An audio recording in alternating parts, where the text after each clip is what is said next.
we acquired two new guys thinking it was going to help, and we were unable to get any pressure on Jared Goff, and we now have the worst ranked defense in the league in terms of points allowed, and we've given up 72 points in 5 quarters.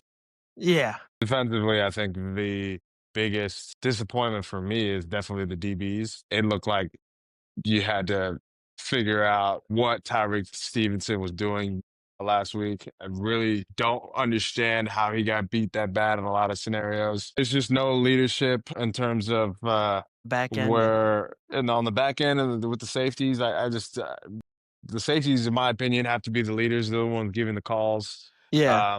They're the ones who have to be the most physical. They play not only with the vocals, but they play with the physicality, and I just haven't seen it. I really like him. I think he love was Stevenson. really good. Like, your good players have to show up. Like, if we have a lack of talent, overall across the board defensively, that's generally okay. We're completely falling off the board in every category. Lack of talent, lack of physicality, and then just missed assignments. You basically banjo it when it's quarters coverage, and Nashawn Wright's playing outside leverage. You got to get to a place where you can't get beat that bad on 2 vertical routes. And I don't know if you guys know the play I'm talking about, but it was like a 60-yard bomb to Williams. Oh, yeah. Yeah, that's just Like, tough. it's cover 4, all right?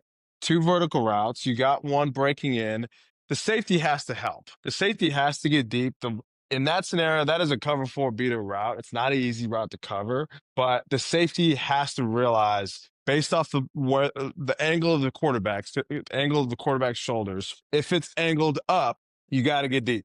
You know that ball is going to be fucking airmailed. Mm-hmm. If it's angled down, because you're looking through your peripheral. If he's angled down, then you can break on the dig route. The corner has to get deep. The corner has to protect the post in any scenario in cover 4. Your biggest job and your biggest test as a talent at corner, I think, is your ability to cover the post route in cover 4, because that's your base coverage in a lot of scenarios. If you can't cover the post in cover 4, you can't play.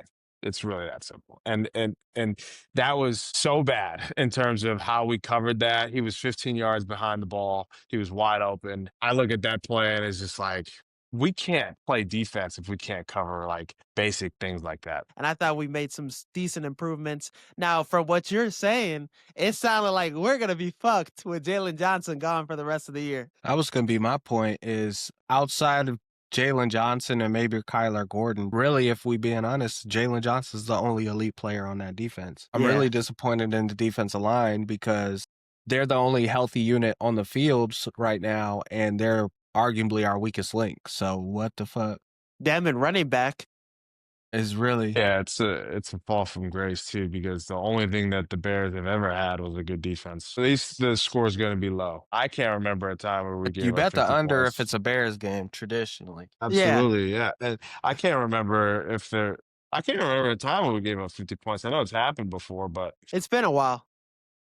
Yeah, when you walk into a locker room post game as a defense, and you have just given up 50 points, that is probably the worst feeling, because you just got embarrassed. But I would want him to get an extension done with, Keenan Allen. I would want him to stay with the Chicago Bears for maybe 2 or 3 more years, because he's coming off his best season last year with the Chargers.